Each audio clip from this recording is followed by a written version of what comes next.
March 13th, 2023, and this is my polytunnel update. Now, before I make this update again, I want to tell you, if you get a polytunnel, the most important thing to do, and if you don't do it, you're going to lose your polytunnel. I've had this polytunnel 2 years, and wait a minute, I don't really know how long. Anyway, maybe not a whole 2 years. So this right here is the flaps. You have to bury them, not in the front, but all the way around. If you don't bury the flaps, it will blow away. You can't put rocks on the flaps. You can't put anything on the flaps, but it's dirt. And the reason is, if the wind pulls and gets under it, it's going to pull and slip underneath those, and it's going to pull one of the sheets, going to pull the plastic up, and it's going to make pockets in there, and the rain and snow will pull it in. It'll just start pulling and dragging the plastic in and pull it in. I've never lost a polytunnel. I've been through record snowfall, and yes, about record rain. So this polytunnel has done a lot. And I just keep the flaps buried, that's all. And you don't use the things that come with it. Those strings, they're not going to last. Don't even rely on that. You know good and well they're not going to last inside of a humid tent like this. The strings are useless. Don't use them. Don't use the stakes. Don't use anything. Just put the frame on the ground after you build it, and just bury the flaps all the way around. Like you would do, anything. You got to bury the flaps. Anyway, this is the greenhouse update. As you can see, everything has been getting picked. It's very humid and very warm in here. I had a problem with a vole, which is a vegetarian rodent with a short tail and rabbit fur. Kind of cute. But the problem is the rodent loves to eat plants. And all my containers that are down on the bottom, all of them, have been consumed by the rodent.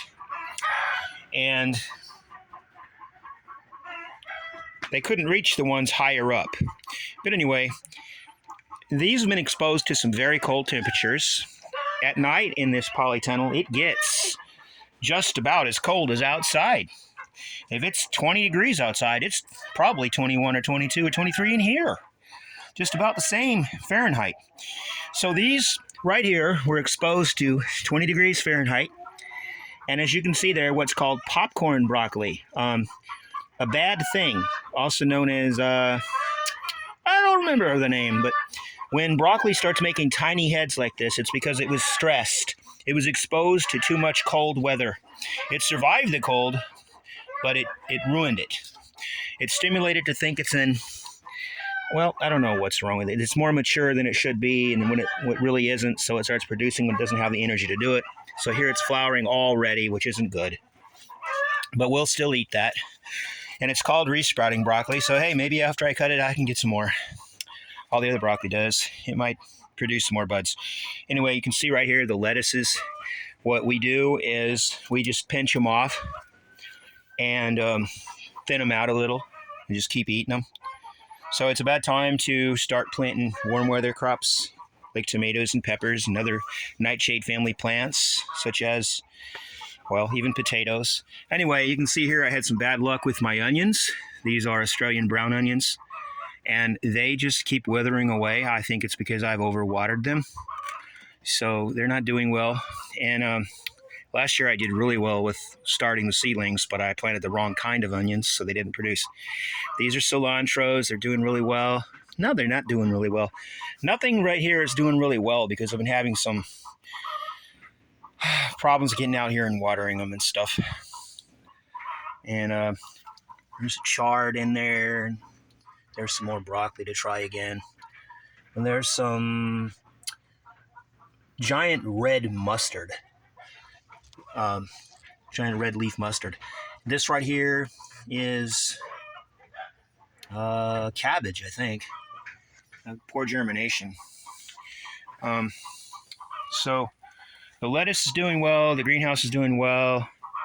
You can see taking a lot of eating. Needs to be thinned. My goats broke in, stuck their heads in. They got a hold of They got a hold of this spinach and ate it all the way. Now it's starting to grow back. They also ate that. Everything they could reach with their heads. But I stopped that by putting a pallet against the door. I never give it any ventilation in the summer even. I only open this one zipper because I've been told the zippers will wear out, and it's always open. It's never closed, even in the wintertime. I've never opened this zipper before. It's never been opened. I don't want to run that. So just one zipper.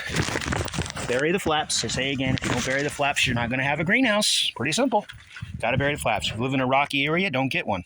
You got to bury the flaps. And so that's how I do my door. I just leave it like that.